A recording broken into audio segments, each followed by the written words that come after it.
لا يغرنك الأمل، لا يخدعنك، لا تظن أن كل الذنوب تغفر بدون توبة.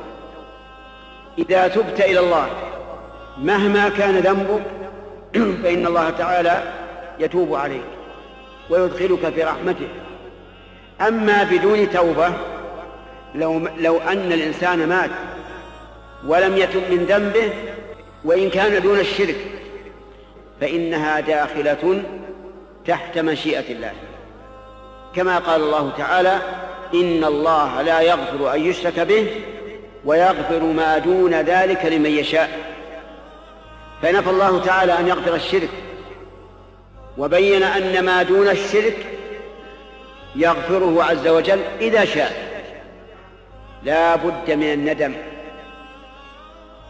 يندم الإنسان في نفسه ويتأسف ويقول في نفسه لا بلسانه: ليتني لم أفعل.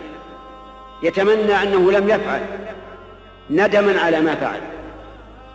فلا بد من أن يكون حزينا نادما على ما جرى منه من ذنب، إما تقصير في واجب أو انتهاك لمحرم. فكر يا أخي في نفسك، ارجع إلى نفسك، هل الدنيا تخلد؟ قال الله عز وجل لنبيه عليه الصلاة والسلام: وما جعلنا لبشر من قبلك الخلد أفإن مت فهم الخالدون. الجواب: لا، إذا مات الرسول سيموتون، والحساب عند من؟ عند الله يوم القيامة. الحساب عند الله يوم القيامة. إنك ميت وإنهم ميتون ثم إنكم يوم القيامة عند ربكم تختصمون. فتفكر يا أخي، تفكر، هل أنت تبت إلى الله توبة نصوحا تنفعك عند الله أو لا؟ اللهم وفقنا للتوبة يا رب العالمين. حجل يا أخي بالتوبة، لا تدري متى يفجأك الموت. ربما تخرج من بيتك على قدميك ماشيا وترجع إليه محمولا على النعش. ربما تلبس ثيابك وتزر إزرارك ولا يحل هذا الإزرار إلا الغاسل وأنت على نعشك. أليس هذا أمر واقعا؟ إذن يجب أن نبادر بالتوبة قبل أن يغلق الباب. إذا حضر الأجل لم تنفع التوبة.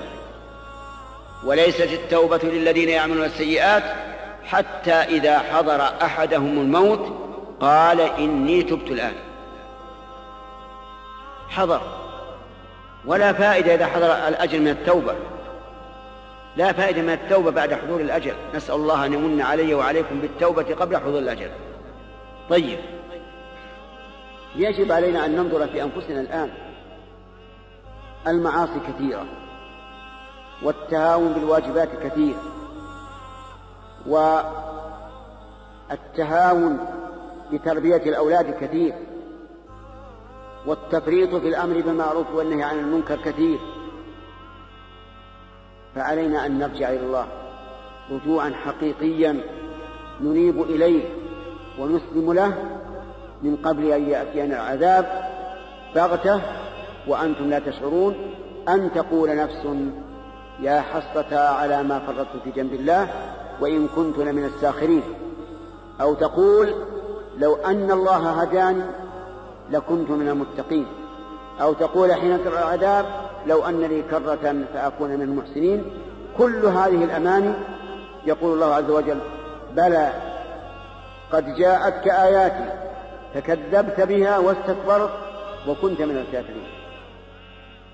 اللهم إنا نسألك في مقامنا هذا أن ترزقنا التوبة النصوح إليك والإنابة إليك والإسلام لأمرك، إنك على كل شيء قدير. والحمد لله رب العالمين، وصلى الله وسلم على نبينا محمد وعلى آله وصحبه أجمعين.